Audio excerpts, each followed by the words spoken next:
Selamat pagi buat Bapak Ibu sekalian. Perkenalkan nama saya Lukas Nandita Barat. Saya dari eh, dengan NIM 12S19036. Saya dari kelompok TASI 22324-107. Di sini saya akan melakukan presentasi bukti perbaikan yang sudah saya lakukan. Eh, Sini yang pertama yaitu pada sebab landasan teori, di mana terdapat perbaikan yaitu membuat contoh kalkulasi akurasi precision membuat contoh kalkulasi akurasi precision recall F1 score pada landasan teori.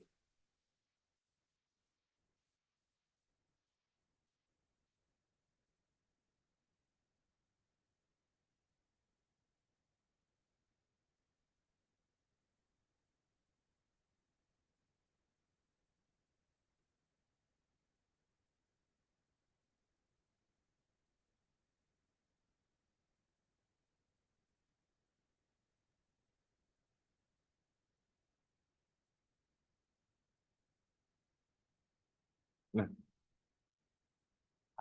berikut adalah perbaikan yang sudah saya lakukan. Yang pertama, precision. Precision itu presentasi data yang diprediksi sebagai positif yang benar-benar positif. Yang recall adalah presentasi data positif yang diprediksi dengan benar sebagai positif. F1 score adalah kombinasi dari precision dan recall. Nah, berikut adalah contohnya. Di sini terdapat tabel confusion matrix, di mana TP, TP yaitu true positif, yaitu nilai nyata maupun nilai prediksi mendapatkan hasil positif. FP yaitu false positif, nilai nyata negatif, tapi nilai prediksi atau nilai prediksi adalah nilai positif. False negatif yaitu nilai nyata positif, positif, tetapi nilai prediksi adalah nilai negatif. Lalu yang terakhir adalah true negatif, nilai nyata maupun nilai prediksi mendapatkan hasil negatif. Adapun rumus akurasi yaitu true positif ditambah true negatif per true positif tambah true negatif tambah false positif tambah false negatif. Berikut adalah lalu selanjutnya ada precision, di mana adapun rumus dari precision yaitu true positif per true positif ditambah false positif, dan ada recall, rumusnya yaitu true positif dibagi true positif dikurang false negatif, dan yang terakhir ada F1 score dengan rumus 2 dikali true positif per 2 dikali true positif ditambah false positif tambah false negatif. Berikut adalah contoh perhitungan dari confusion matrix yang dilakukan, di mana diketahui terdapat true positif yaitu 50, true negatifnya 30, false positifnya 10, dan false positifnya 10 dan false negatifnya 10. Nah, akurasi di mana tadi sudah disebutkan rumus akurasi yaitu true positif tambah true negatif per true positif tambah true negatif tambah false positif tambah false negatif. Di mana tadi diketahui true positif 50, true negatifnya 30 dibagi true positif 50 ditambah true negatif 30 ditambah false positif 10 dan false negatif 10. Setelah dikalkulasikan mendapatkan hasil 0,8, atau jika dikalikan ke dalam bentuk persen, diubah dalam bentuk persen yaitu 80%. Lalu precision di mana rumusnya yaitu true positif per true positif ditambah eh, false positif, di mana true positifnya diketahui di mana true positifnya diketahui 50 per 50 ditambah false positifnya yaitu 10, di mana setelah dihitung didapatkan hasil 0,83 di dalam bentuk desimal, namun jika dirubah ke dalam bentuk persen yaitu 83,3%. Lalu selanjutnya ada recall yaitu setelah kita ketahui rumusnya adalah true positif per true positif dikurang sorry.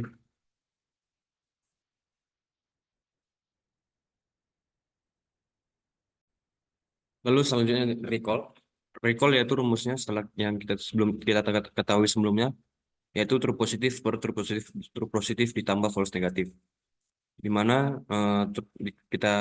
di mana sebelumnya sudah diketahui nilai true positif nilai 50, berarti 50 per 50 ditambah 10 yaitu 10-nya yaitu false negatif. Setelah dihitung maka didapatkan hasil 0,83 atau 83,3%. Lalu selanjutnya F1 score. F1 score sebelumnya sudah kita ketahui, rumus F1 score adalah 2 kali true positif per 2 kali true positif tambah false positif tambah false negatif. Di mana diketahui bahwa true positifnya 50 dan false positif dan false negatifnya yaitu 10. Maka jika dimasukkan ke dalam rumus 2 dikali 50 per 2 dikali 50 ditambah 10 tambah 10 tambah 10, maka didapatkan hasil 0,83 atau 83,3%.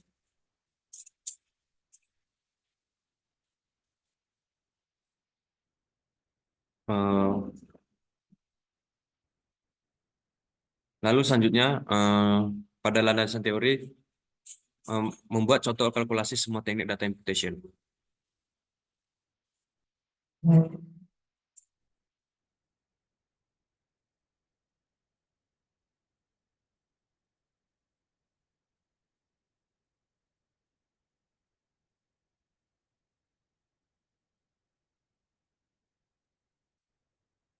Yang pertama, sebelumnya kita di sini saya akan menjelaskan bahwa data imputation itu terdapat ada empat empat jenis, yaitu mean imputation, ada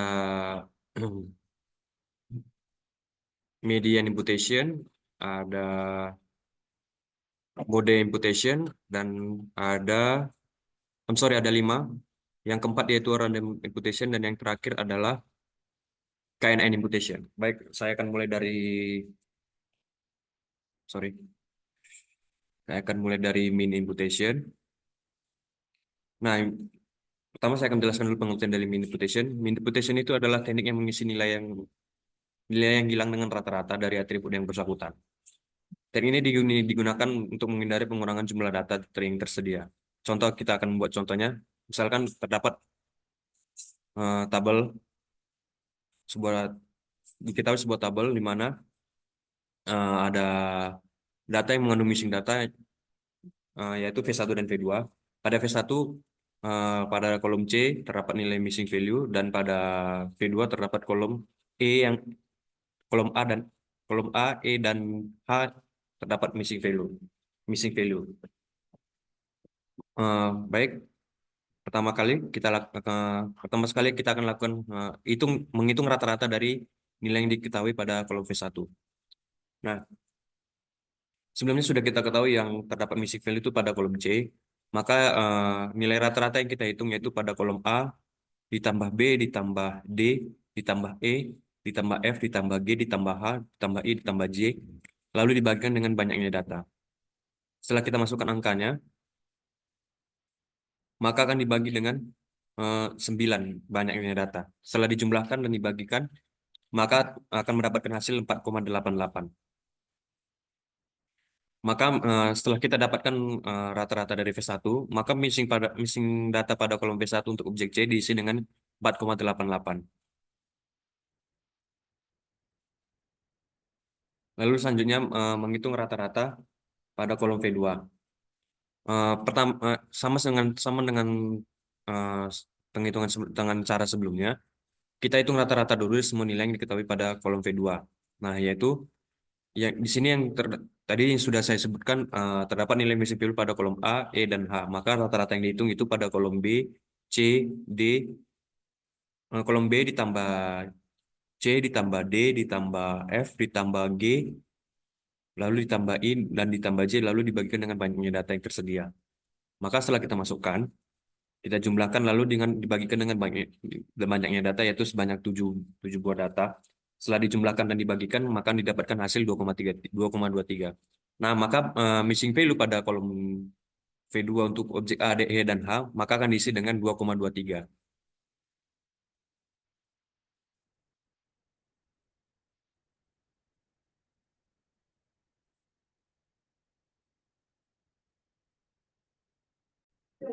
Sorry, harusnya sini 3,23, tadi saya udah perbaiki sebentar. Maka missing value pada kolom A, E, dan H itu diisi dengan rata-rata V2 yaitu 3,23. Nah, berikut adalah tabel dari hasil perbaikan setelah dilakukan imputation dengan menggunakan min.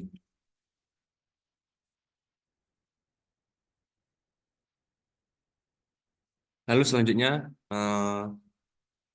kita masuk ke median. Median itu mengisi nilai yang hilang menggunakan nilai tengah atau nilai median dari atribut tersebut. Berikut adalah tabel yang kita gunakan. Di sini terdapat terdapat dua eh, kolom, yaitu terdapat dua data, yaitu data V1 dan V2, di mana terdapat pada V1 terdapat eh, missing value pada kolom C, dan pada V2 pada kolom A, E, H, sama dengan tabel sebelumnya. Maka kita eh, kita buat dulu nilai yang diketahui pada kolom V1, yaitu pada 5,1, 4,9, 4,6, 5, 5,4, 4,6, 5, 4,4, dan 4,9.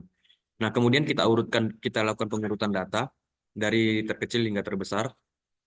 Setelah kita urutkan, maka kita dapatkan nilai median, yaitu 4,9. Lalu kita masuk ke kolom V2.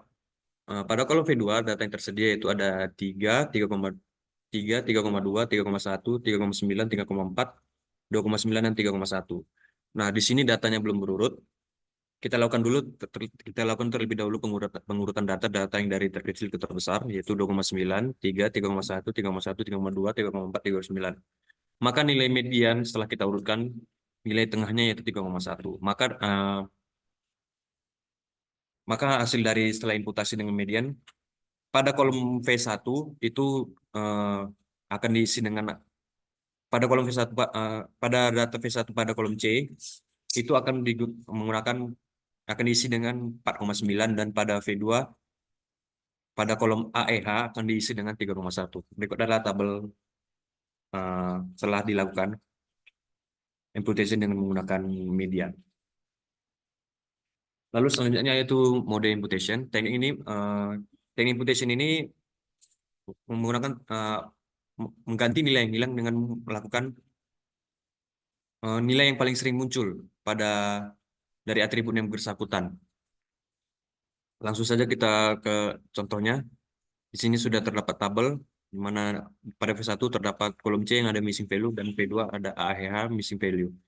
Nah, pada kolom V1 dengan data yang tersedia seperti yang kita lihat. Nah, pada data dari 5,1 hingga 4,9 ada terdapat data 4,9, yaitu yang muncul sebanyak 2 kali. Maka kolom missing value yang pada kolom V1 diisi dengan 4,9, karena 4,9 merupakan nilai yang muncul sebanyak 2 kali. Sorry, bukan nilai yang paling sebanyak 2 kali, yaitu nilai yang paling banyak muncul, yaitu sebanyak 2 kali. Lalu pada kolom V2 dengan data yang tersedia yaitu 3, 3,2, 3,1, 3,9, 3,4, 2,9, 3,1. Dari data ini nilai yang paling sering muncul yaitu 3,1, yaitu sebanyak 2 kali. Maka pada kolom V2 nilai missing value-nya diisi dengan 3,1. Berikut adalah tabelnya setelah dilakukan data imputation dengan menggunakan mode. Lalu selanjutnya yaitu random imputation. Random imputation mengisi nilai yang hilang dengan nilai acak yang diambil dari distribusi nilai yang ada pada atribut tersebut. Pada random imputation terdapat 3 langkah, yaitu pertama kita mengidentifikasi nilainya terlebih dahulu. Lalu yang kedua, setelah nilai kita ketahui, pilih salah satu atau beberapa nilai secara acak untuk menggantikan missing value. Lalu yang ketiga, ganti missing value dengan nilai yang dipilih dan kita akan melakukan pengisian missing value dengan random imputation. Di sini sudah terdapat tabel data yang ada V1, V2 yang seperti biasa terdapat missing value. Lalu kita akan mengisi kolom V1 dengan random imputation dengan memilih nilai secara acak untuk menggantikan missing value pada kolom C, di mana pada kolom C terdapat nilai none. Misalnya nilai yang dipilih secara acak adalah 4,6 untuk menggantikan nilai missing value pada C, dan pada pada V2 dengan random imputation dengan memilih nilai secara acak untuk menggantikan pada AH, misalnya nilai yang dipilih secara acak yaitu 3,4, maka untuk menggantikan missing value pada E yaitu 2,9. Berikut adalah tabel yang dilakukan setelah dilakukan data imputation dengan menggunakan random imputation. Lalu yang terakhir yaitu KNN imputation. Nah, KNN imputation itu melakukan data imputation, mengisi nilai yang hilang dengan menggunakan data tetangga terdekat yang memiliki nilai yang lengkap. Nilai yang diimputasi adalah rata-rata atau nilai dari data tetangga terdekat. Langsung saja kita ke contohnya. Di sini terdapat ada 3 fitur, fitur 1, fitur 2, dan fitur 3.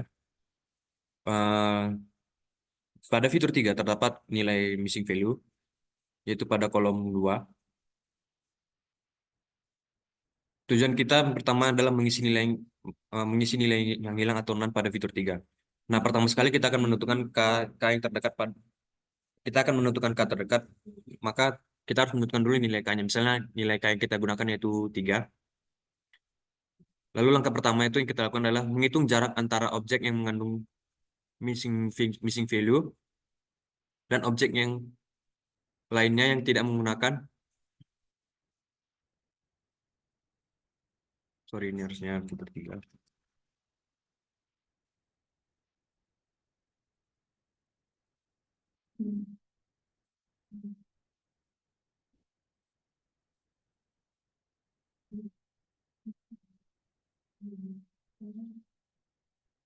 Dan objek lainnya tidak mengandung missing data dan menggunakan rumus Euclidean distance, di mana terdapat rumus yaitu D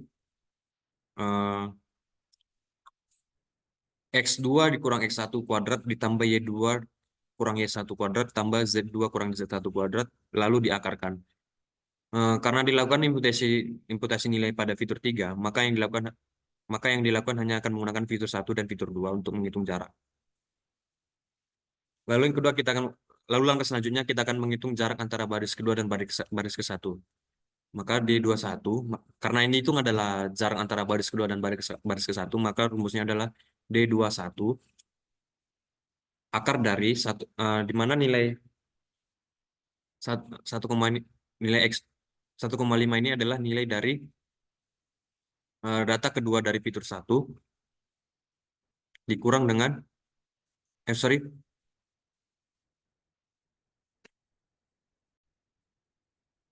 kita akan masukkan angkanya, yaitu X2 dan X1 ini adalah jarak kedua, data kedua dengan kolom kedua dan kolom 1. Di kolom kedua yaitu pada fitur di sini kita tidak menggunakan fitur 3 karena terdapat missing value, maka kita akan menggunakan data yang lebih lengkap yaitu fitur 2, fitur 1 dan fitur 2. Nah, data kedua yaitu 1,5 dikurangkan kolom kedua yaitu 1,5 dikurang 1,2 dikuadratkan lalu ditambah dengan data kedua pada fitur 2 yaitu 2,0 dikurang dengan data pertama pada fitur 2 yaitu 2,3 lalu dikuadratkan. Maka setelah dijumlahkan lalu dikuadratkan terdapat pertama-tama kita kurangkan terlebih dahulu yaitu 1,5 dikurang 1,2 yaitu 0,3, lalu 2,0 dikurang 2,3 yaitu minus 0,3 dikuadratkan lalu diakarkan, maka didapatkan hasil 0,42. Lalu selanjutnya kita akan menghitung jarak antara baris kedua dan baris ketiga. Maka rumusnya menjadi D23 sama dengan 1,5. 1,5 itu data yang kedua pada fitur 1 dikurang 1,8 yaitu data ketiga dari fitur 1,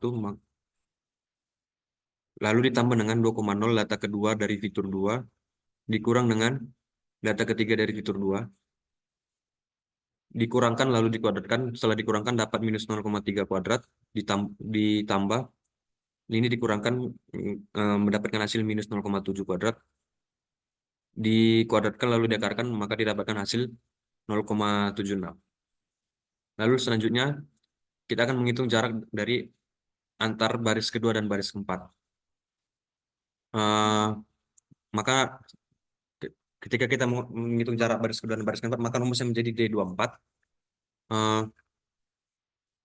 yaitu data kedua dikurang data kedua pada fitur 1 dikurang dengan data keempat pada fitur 1. Maka data keduanya itu yaitu 1,5 dikurang data keempat yaitu 2,0 di dijumlah dengan data kedua pada fitur kedua yaitu 2,0 dikurang dengan data keempat pada fitur keempat yaitu 2,8. Lalu selanjutnya dikurangkan, setelah dikurangkan keduanya yaitu minus 0,5 kuadrat ditambah dengan minus 0,8 kuadrat, setelah dikuadratkan lalu diakarkan maka didapatkan hasil 0,94. Lalu yang terakhir yaitu jarak antara baris kedua dan baris kelima, yaitu D25, akar dari jarak kedua dikurang jarak kelima pada fitur 1 yaitu 1,3, lalu ditambah dengan jarak kedua pada fitur kedua dikurang dengan jarak ke 5 pada fitur kedua.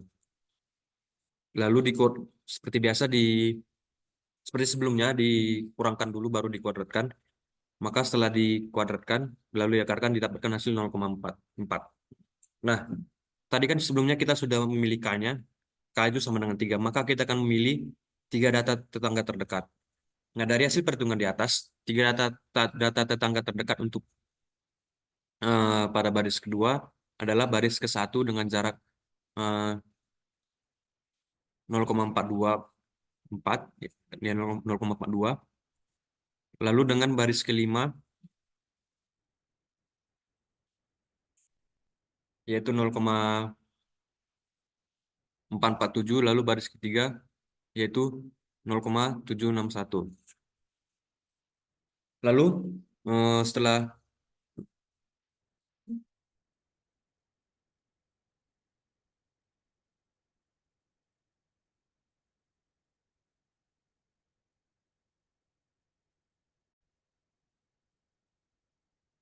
itu kita menghitung rata-rata dari nilai data tetangga terdekat, yaitu baris pertama 3,1, baris kelima yaitu 3,3, baris ketiga yaitu 3,6. Setelah itu maka kita akan rata-ratakan nilai fitur 3 dari ketiga tetangga ini. Maka rata-ratanya yaitu 3,1 ditambah 3,3 ditambah 3,6 dibagi 3, maka didapatkan hasil 3,33. Nah, jadi nilai yang diimputasi untuk fitur 3 pada baris kedua yaitu 3,33.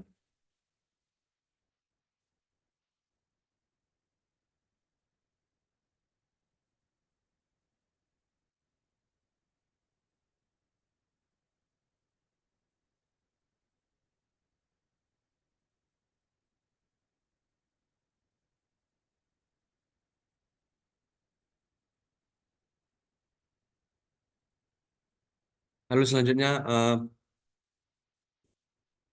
perbaikan dari kesimpulan dari penelitian terdahulu.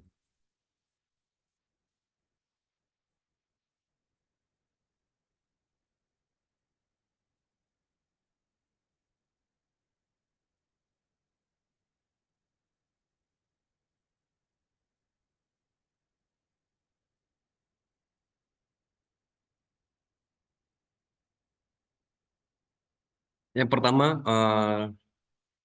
kami di sini menggunakan beberapa jurnal yang kami lakukan sebagai referensi, namun kami di sini hanya menampilkan 5 saja pada tabel. Pertama, paper yang berjudul The Feature Synthesis Toward Automating Data Science Endeavors, karangan di mana penulisnya yaitu Kanter GM dan GM Kanter and K. Vera Macciani, di mana hasil pada jurnal tersebut menunjukkan bahwa data science machine mampu bersaing secara efektif dalam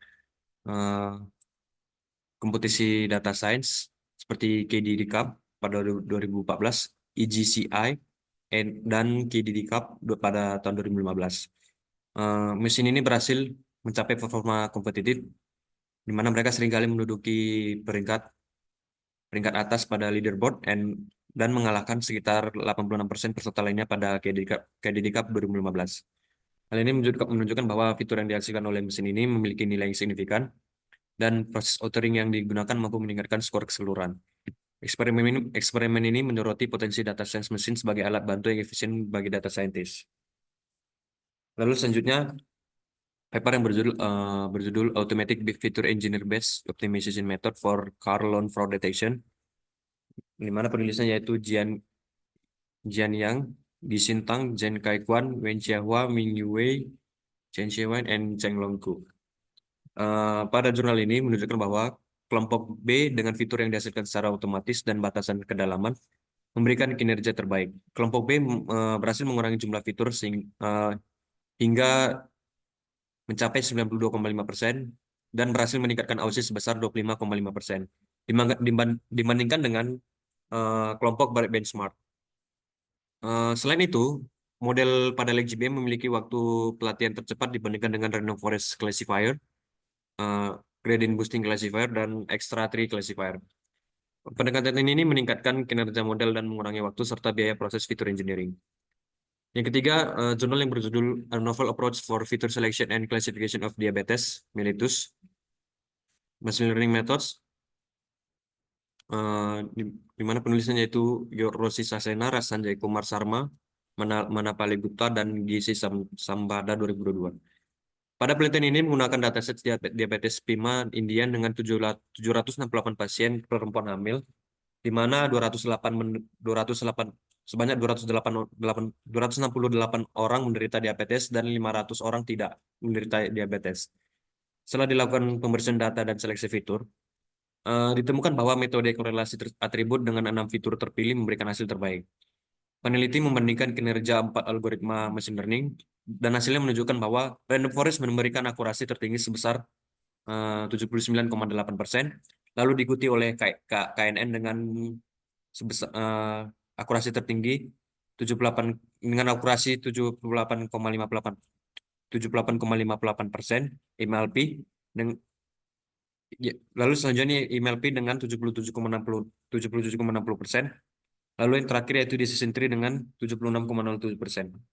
Pada studi ini menunjukkan bahwa preprocessing data dan seleksi fitur dapat meningkatkan akurasi klasifikasi secara signifikan dengan menggunakan Random Forest sebagai algoritma terbaik berdasarkan akurasi, sensitivitas, dan spesifisitas.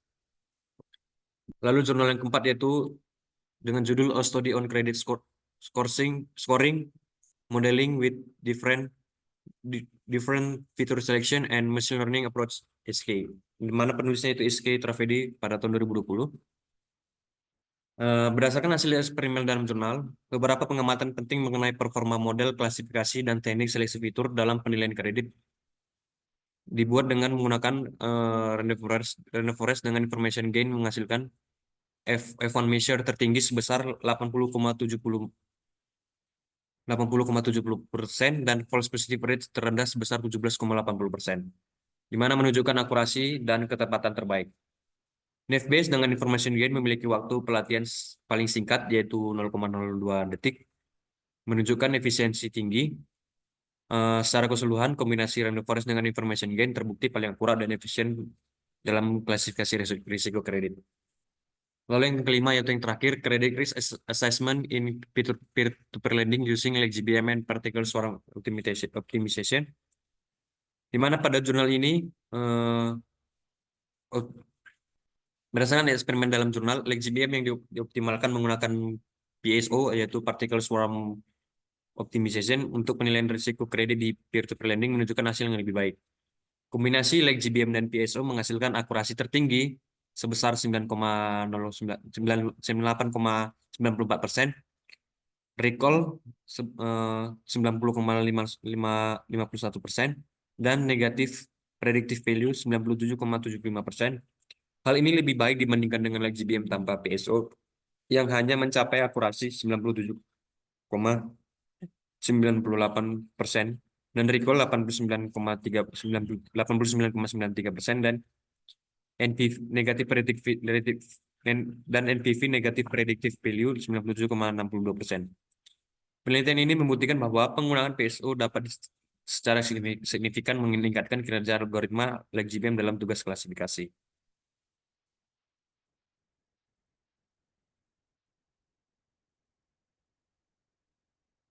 Lalu selanjutnya pada landasan teori menulis ulang 2.4 fitur engineering untuk di fitur sintesis supaya menjadikan cara kerja yang dilengkapi.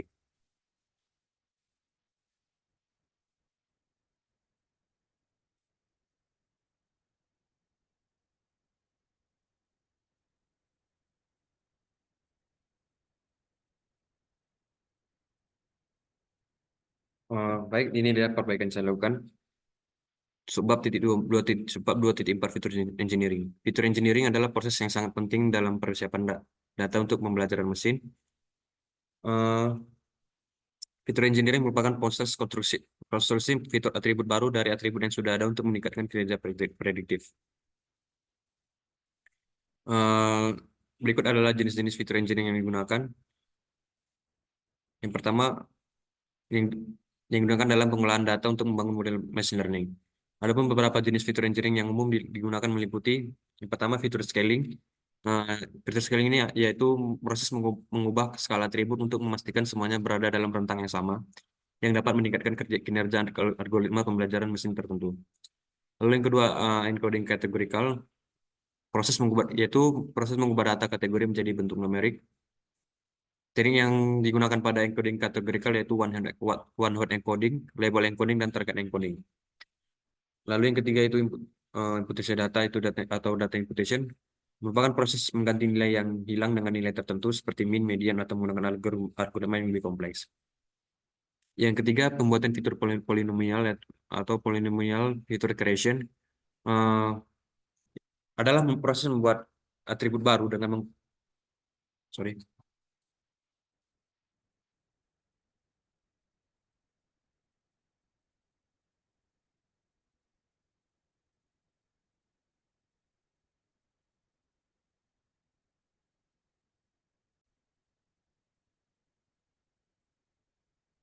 Proses membuat atribut baru dengan mengkomunikasikan fitur yang ada melalui operasi polinomial. Lalu selanjutnya fitur selection merupakan proses pemilihan subset dari atribut yang paling relevan untuk digunakan dalam model untuk meningkatkan efisiensi dan kinerja. Lalu selanjutnya transformasi logaritma yaitu atau log transformation dengan menggunakan logaritma untuk menggunakan skewness dan membuat distribusi lebih normal. Lalu selanjutnya normalisasi atau normalization adalah menyelaraskan atribut untuk memiliki distribusi yang serupa, seringkali dengan dalam rentang 0,1 atau min 1,1. Lalu yang terakhir yaitu ekstraksi fitur dari teks atau text feature extraction adalah mengubah data teks menjadi atribut numbering menggunakan teknik seperti TF-IDF, word embedding, dan lain-lain. Nah, lalu selanjutnya di fitur sintesis yaitu pendekatan yang memanfaatkan konsep deep learning untuk secara otomatis membuat atribut-atribut baru dari dataset yang ada. Dengan demikian, DFS dalam fitur engineering dapat memungkinkan lembaga keuangan atau pihak keuangan lainnya untuk membuat keputusan yang lebih akurat dan tepat waktu dalam memberikan peminjaman. Berikut adalah beberapa langkah dan konsep utama secara umum dari DFS. Yang pertama, automate feature engineering, uh, yaitu secara uh, pada automate feature engineering, DFS secara otomatis menghasilkan atribut baru dengan menggunakan aturan tertentu yang diambil dari data yang mentah. Hal ini membantu dalam menghemat waktu dan dibandingkan dengan fitur engineering manual. Lalu transformation and aggregation. Teknik ini menggunakan operasi transformasi dan agregasi untuk membuat atribut baru, di mana melibatkan perubahan skala atau tipe data seperti mengambil logaritma dari nilai. Sementara agregasi menggabungkan data dari beberapa tabel atau kolom untuk mendapatkan nilai rata-rata maksimum, minimum, dan lain-lain. Lalu yang ketiga, relational data handling. Eh, Pada relational data handling ini berguna untuk data yang tersebar di berbagai table dengan relasi tertentu, misalnya pada database relational. Hal ini dapat menggabungkan informasi dari tabel yang berbeda untuk menciptakan atribut yang lebih kompleks dan bermakna. Lalu yang keempat yaitu recursive feature generation. Teknik ini menghasilkan atribut secara rekursif, artinya atribut yang dihasilkan dapat digunakan sebagai input untuk menghasilkan atribut baru lebih lanjut. Hal ini memungkinkan penciptaan atribut yang sangat kompleks dan kaya informasi. Lalu yang kelima itu scalability, dirancang untuk dapat diskalakan dengan baik, memungkinkan penggunaan pada dataset yang sangat besar dengan banyak tabel dan kolom. Dan ini berikut ada langkah-langkah dari DFS. Yang pertama, kita melakukan identifikasi entitas dan relasi. Lalu yang kedua, penghitungan fitur entity atau IFIT. Yang ketiga yaitu penghitungan fitur relasional atau RFID. Yang keempat, penghitungan fitur langsung atau DFID. Dan yang kelima yaitu iterasi dan rekursi. Yang keenam, integrasi dan akhir.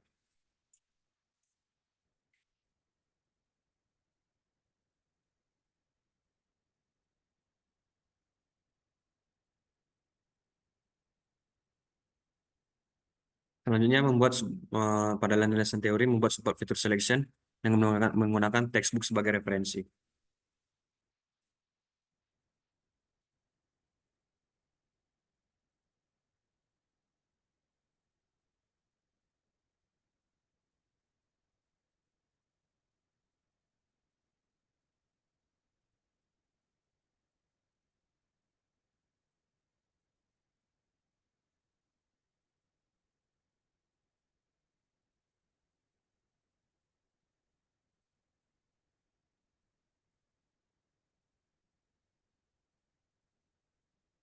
Nah, inilah perbaikan yang saya lakukan. Fitur selection yaitu proses memilih subset atribut dari kumpulan data yang memberikan sebagai besar eh, informasi yang berguna. Subset atribut yang dipilih kemudian dapat digunakan sebagai wakil dari keseluruhan kumpulan data. Jadi algoritma fitur selection yang baik harus memilih atribut-atribut yang cenderung memberikan informasi lengkap atau sebagian besar informasi seperti yang ada dalam seluruh kumpulan data dan mengabaikan fitur-fitur yang tidak relevan dan tidak diperlukan. Pada fitur selection dapat dikategorikan menjadi dua metode yaitu fitur selection dan fitur extraction. Fitur extraction memproyeksikan ruang atribut asli ke ruang atribut baru dengan jumlah dimensi yang lebih sedikit. Fitur selection secara umum dibagi menjadi dua kategori yaitu supervised dan unsupervised. Supervised fitur selection adalah proses pemilihan atribut dengan menggunakan informasi dari label kelas yang sudah ada. Dengan kata lain, ketika label kelas sudah diketahui, algoritma pemilihan atribut memilih atribut berdasarkan akurasi klasifikasi. Lalu yang kedua yaitu unsupervised fitur selection, eh, di mana proses pemilihan atribut adalah proses pemilihan atribut ketika label kelas tidak tersedia. Pada kasus ini, algoritma harus memilih subset atribut tanpa informasi label. Pada unsupervised,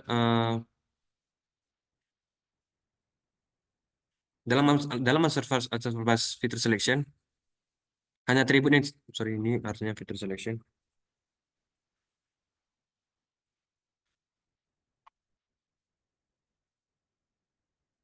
Dalam unsupervised fitur selection, hanya atribut yang disediakan tanpa label kelas. Lalu selanjutnya metode fitur selection. Metode ini dibagi menjadi tiga, yaitu metode fitur selection terbagi menjadi tiga, yaitu filter methods, wrapper methods, dan embedded methods. Filter methods melakukan evaluasi fitur secara independen dari algoritma pembelajaran menggunakan kriteria tertentu. Meskipun kualitas atribut yang dipilih dapat mempengaruhi kinerja algoritma. Lalu kedua, wrapper methods. Wrapper methods itu menggunakan umpan balik dari algoritma pembelajaran untuk melakukan evaluasi dan memilih atribut, sehingga menghasilkan atribut yang berkualitas lebih baik, walaupun prosesnya lebih mahal secara komputasi. Lalu yang ketiga, embedded methods, yaitu menggabungkan proses pemilihan atribut dengan pelatihan algoritma pembelajaran, di mana pada embedded methods menawarkan efisiensi lebih baik dan tetap mempertimbangkan kualitas atribut berdasarkan algoritma pembelajaran.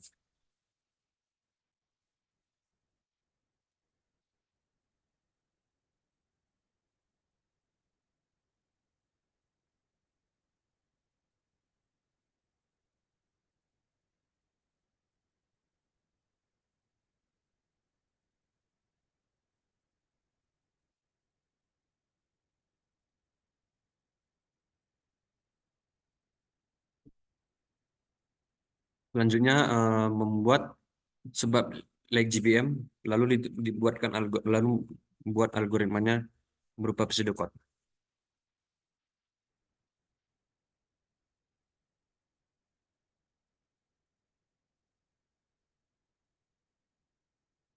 LGBM. LGBM adalah algoritma gradient boosting yang menggunakan pendekatan leapwise untuk pertumbuhan pohon secara vertikal, meningkatkan efisiensi dalam mengolah data set yang besar. LGBM memiliki hyperparameter yang dapat diubah dengan tujuan mengoptimalkan kinerja dari algoritma. Eh, Dalam konteks feature selection, LGBM digunakan untuk mengevaluasi pentingnya atribut-atribut dalam dataset dan mengidentifikasi subset atribut yang paling relevan untuk meningkatkan kinerja model. Berikut adalah beberapa hyperparameter yang secara umum digunakan dalam LGBM.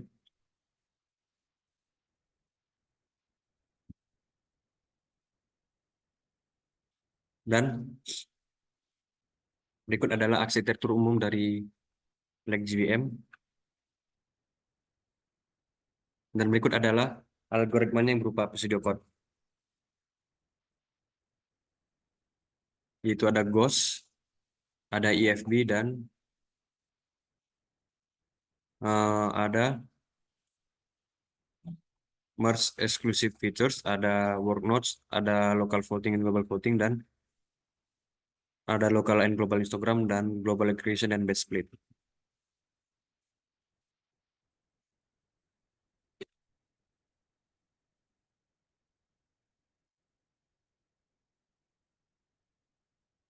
Selanjutnya yaitu data imputation yang dilakukan. Nah, pada eh, penelitian kami, pada tugas akhir kami, data imputation yang dilakukan itu menggunakan dua metode, yaitu menggunakan min dan KNN. Seperti yang sudah saya jelaskan, eh, kenapa kami milih, seperti yang sudah saya jelaskan, min itu eh, teknik mengisi data yang hilang dengan menggunakan nilai rata-rata, dan KNN dengan menggunakan data tetangga terdekat. Lalu selanjutnya, pada latar belakang, alasan penggunaan machine learning untuk analisis instead of Excel pada penelitian terdahulu. Eh, Alasan kami menggunakan penggunaan machine learning untuk risk analysis berdasarkan penelitian terdahulu. Penelitian yang dilakukan oleh Kandani, Kim, dan Lo menunjukkan bahwa penggunaan teknik machine learning dapat meningkatkan akurasi prediksi risiko kredit secara signifikan dibandingkan dengan model tradisional. Mereka menemukan bahwa model machine learning mampu mengidentifikasi pola nonlinear dan interaksi kompleks antara variabel yang tidak dapat diidentifikasi oleh model statistik tradisional atau analisis berbasis Excel. Selain itu, penelitian yang dilakukan oleh Lesman et al. Membandingkan berbagai metode machine learning dalam prediksi risiko kredit dan menemukan bahwa teknik seperti random forest, gradient boosting, dan support vector machine secara konsisten mengungguli metode regresi logistik tradisional. Studi ini menekankan bahwa model machine learning lebih unggul dalam menangkap kompleksitas data dan memberikan prediksi yang lebih akurat. Lalu jenis imputation sudah saya jelaskan pada sebelumnya, yaitu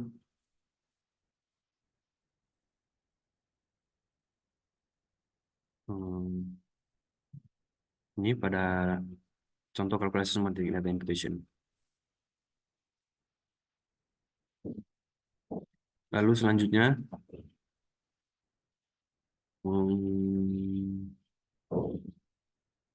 proses melakukan imputasi juga sudah saya jelaskan sebelumnya.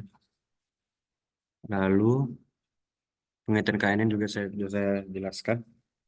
Eh, Lalu selanjutnya itu persoalan di latar belakang belum clear sehingga pertanyaan penelitian belum benar. Eh, pada latar belakang eh, persoalan persoalan yang dijelaskan yaitu alasan utama munculnya risiko kredit atau kredit risk adalah karena banyaknya nasabah yang tidak lancar atau adanya risiko gagal bayar yang mengartikan bahwa adanya peminjam yang baik dan buruk. Hal ini muncul dikarenakan adanya ruang atribut yang besar yang dapat mempengaruhi hal tersebut. Oleh karena itu harus dilakukan pemilihan atribut-atribut yang paling optimal untuk digunakan. Hal ini mencakup proses mengidentifikasi kredit risk yang dihadapi saat memberikan kredit kepada nasabah. Eh, Hal ini mencakup proses mengidentifikasi kredit risk yang dihadapi. Tujuan dari kredit risk analysis adalah untuk mengurangi risiko kredit dan memastikan bahwa bank atau lembaga keuangan yang memberikan pinjaman dapat mengambil keputusan yang tepat dalam memberikan kredit. Dengan memberikan informasi bahwa seseorang yang memiliki background peminjam yang baik atau bisa disebut dengan good loan dan buruk yang bisa atau bisa kita sebut dengan bad loan akan berdampak pada pemberian keputusan memberikan pinjaman atau tidak. Nah, hal ini adalah fokus utama dalam penelitian ini yang dilakukan untuk mendapatkan fitur importance yang dapat digunakan untuk mengklasifikasikan model prediksi kredit yang akurat. Lalu selanjutnya fitur pada DFS yang memberikan dampak. Pada fitur sintesis terdapat beberapa atribut yang memberikan dampak yaitu application ID. Application ID itu atribut adalah pengenal pengenal unik untuk setiap eh, aplikasi yang menghubungkan tabel-tabel yang berbeda, memungkinkan DFS untuk menggabungkan data dari berbagai sumber secara efektif. Lalu yang kedua, loan amount. Atribut ini penting karena menentukan jumlah pinjaman yang diminta oleh pemohon, yang dapat mempengaruhi analisis risiko kredit dan pembuatan atribut baru terkait dengan jumlah pinjaman. Lalu yang ketiga, applicant income. Applicant income di sini adalah itu maksudnya yaitu penghasilan pemohon. Adalah indikator utama kemampuan pemohon untuk membayar kembali pinjaman sehingga DFS dapat menghasilkan atribut baru yang mengukur kemampuan finansial dari si peminjam lebih dalam. Lalu yang keempat yaitu loan status. Loan status itu status pinjaman. Pada loan status memberikan informasi tentang apakah pinjaman disetujui atau tidak, yang merupakan target variabel dalam analisis risiko kredit. Di mana DFX dapat membuat atribut baru yang berkaitan dengan status pinjaman ini untuk analisis lebih lanjut. Lalu yang kelima, applicant age, yaitu usia pemohon dapat mempengaruhi keputusan pinjaman karena berkaitan dengan stabilitas keuangan dan risiko pembayaran. DFS dapat menghasilkan atribut yang lebih kompleks yang berkaitan dengan usia pemohon dan risikonya. Uh, Lalu selanjutnya step by step proses LGBM sudah saya jelaskan sebelumnya. Oh, sorry, step by step proses LGBM baik saya akan jelaskan, belum saya jelaskan ya, baik saya akan jelaskan. Untuk step by step proses LGBM, yang pertama kali dilakukan yaitu persiapan data. Sebelum kita memulai LGBM, pertama-tama kita perlu menyiapkan data latih atau kita kategorikan dengan X-train dan label kita sebut dengan Y-train. Data ini berupa matriks, fitur, dan array label yang dibutuhkan untuk membangun model prediktif. Lalu yang kedua, pembuatan dataset untuk training. Pertama kita membuat dataset LGBM dari data latih dan label yang telah disiapkan sebelumnya. Dataset ini memungkinkan LGBM untuk memahami struktur data dan mempersiapkan proses training. Yang ketiga, penetapan parameter model. LGBM membutuhkan serangkaian hyperparameter yang digunakan untuk diterapkan sebelumnya untuk mengoptimalkan proses training dan performa model. Beberapa parameter yang termasuk yaitu boosting type, objective learning rate, numBIPS, and estimator, and yang terakhir yaitu metrik. Boosting type yaitu dalam kasus ini yang digunakan yaitu GBDT, yaitu Gradient Boosting Decision Tree. Yang kedua objektif tujuan model misalnya binary untuk klasifikasi biner. Yang ketiga learning rate, tingkat pembelajaran yang mengatur seberapa cepat model belajar dari data. Yang keempat numLeaf, jumlah daun maksimum dalam setiap pohon mempengaruhi kompleksitas model. Lalu yang kelima N estimator, jumlah pohon yang akan dibangun. Lalu yang keenam metrik evaluasi digunakan untuk mengukur performa model. Lalu yang keempat training model. Setelah dataset dan parameter ditentukan, LGBM dilatih dengan memanggil fungsi LGB train dengan parameter yang telah disiapkan sebelumnya dan dataset trend data. Proses ini menghasilkan model yang dioptimalkan untuk data latih, siap untuk digunakan dalam prediksi berikutnya. Lalu yang terakhir, evaluasi fitur importance. Setelah model dilatih, penting untuk mengevaluasi fitur-fitur yang paling berkontribusi terhadap prediksi model. Dengan menggunakan fitur importance dari model IGBM, kini kita dapat mengekstrak tingkat kepentingan setiap fitur yang digunakan dalam proses prediksi. Dan demikian presentasi di perbaikan yang saya lakukan. Jika ada kesalahan kata, saya mohon maaf. Terima kasih.